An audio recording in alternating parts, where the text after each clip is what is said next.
আসসালামু আলাইকুম ভিউয়ার্স। আপনারা তো পায়েস সবাই খেয়ে থাকেন।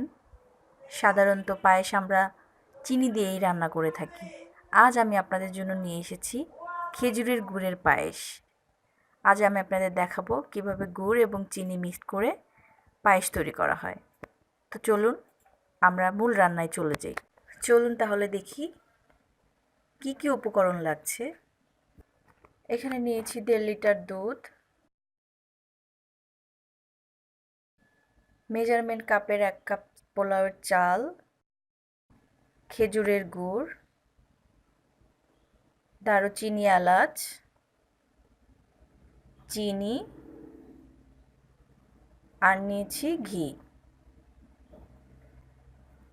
তাহলে চলুন মূল রান্নায় চলে যাই। আমি চুলায় দুধটা বসিয়ে দিয়েছি। ঠান্ডা অবস্থায় চালটা দিয়ে দিতে হবে, তা না হলে জমাট বেঁধে যাওয়ার সম্ভাবনা থাকে। আমি এখন দুধের মধ্যে চালটা দিয়ে দিচ্ছি। চালটা দিয়ে চুলার জালটা বাড়িয়ে অনবরত নাড়তে হবে।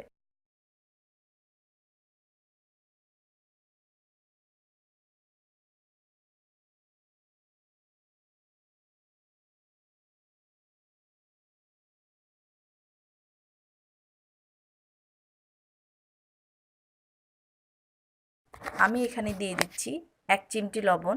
এটা অপশনাল, আপনাদের যদি ভালো লাগে দিতে পারেন, যদি ভালো না লাগে নাও দিতে পারেন। আমি দিচ্ছি একটু স্বাদের জন্য, কারণ মিষ্টিতে একটু লবণ দিলে স্বাদটা একটু ভালো হয়।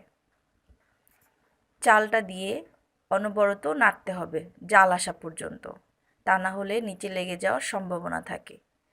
আমি দিয়ে দিচ্ছি 2 টুকরা দারচিনি, 3টি এলাচ দিয়ে আবারও নাড়তে হবে। খেয়াল রাখতে হবে নিচে যেন লেগে না যায় এবং চালটা দলা পাকিয়ে না যায়। জাল আসা অবধি অনবরত নাড়তে হবে।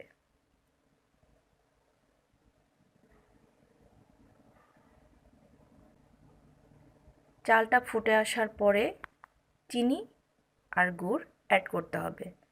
খেয়াল রাখবেন আগে থেকে যেন চিনি অথবা গুড় দিয়ে দেওয়া না হয়। যদি আমরা আগে থেকে চিনিটা দিয়ে দিই তাহলে চালটা আর ফুটবে না, চালটা শক্ত হয়েই থাকবে। এজন্য চালটা ফোটা পর্যন্ত অপেক্ষা করতে হবে।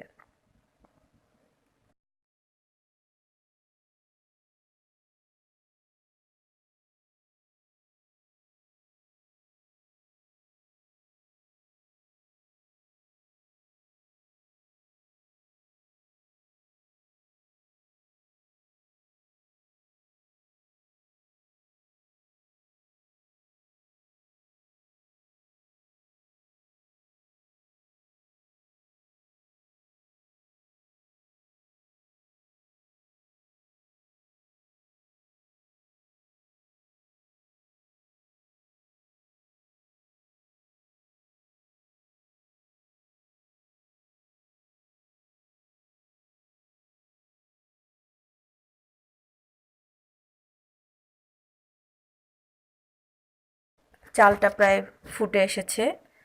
আমি এখন দিয়ে দিচ্ছি চিনি, কিছুটা পরিমাণ গুড়। এটা স্বাদের উপর নির্ভর করে, যে যেরকম পছন্দ করেন, যে যেরকম মিষ্টি খান সে অনুযায়ী দিবেন। একসঙ্গে দিয়ে দিলে মিষ্টিটা অনেক সময় বেশি হয়ে যায়। এজন্য মিষ্টিটার পরিমাণ মতো দেখে আপনাদের ইচ্ছা মতো দিবেন। আমি চিনি এবং গুড় দিয়ে ভালো করে মিশিয়ে দিচ্ছি যাতে গুড়টা এবং চিনিটা গলে পায়েসের সঙ্গে মিশে যায়। দেখুন দুধটা ঘন হয়ে এসেছে।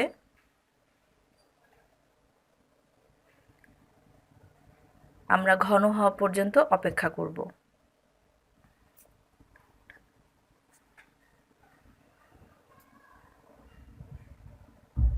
দেখুন পায়েসটা ঘন হয়ে এসেছে।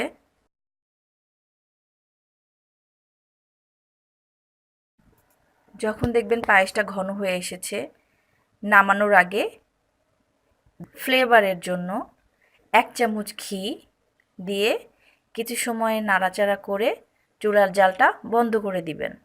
তা না হলে বেশিক্ষণ জাল দিলে ঘিয়ের ফ্লেভারটা নষ্ট হয়ে যায়। এজন্য নামানোর আগে আমি 1 চামচ ঘি দিয়ে চুলাটা বন্ধ করে দিব।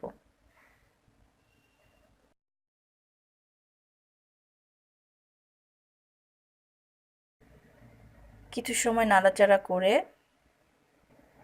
চুলার জালটা বন্ধ করে দিতে হবে। আমি এখন আপনাদের দেখাচ্ছি পায়েসটা কতটা পারফেক্ট হয়েছে।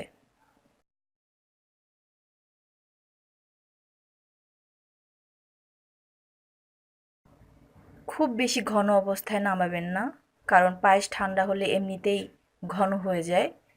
যখন দেখবেন হালকা থিক হয়ে এসেছে তখনই চুলার জালটা বন্ধ করে সঙ্গে সঙ্গে পায়েসটা একটা পাত্রে বেড়ে রাখবেন। দেখুন পায়েসটা একদম পারফেক্ট হয়েছে, বেশি পাতলাও হয়নি আবার বেশি থিকও হয়ে যায়নি।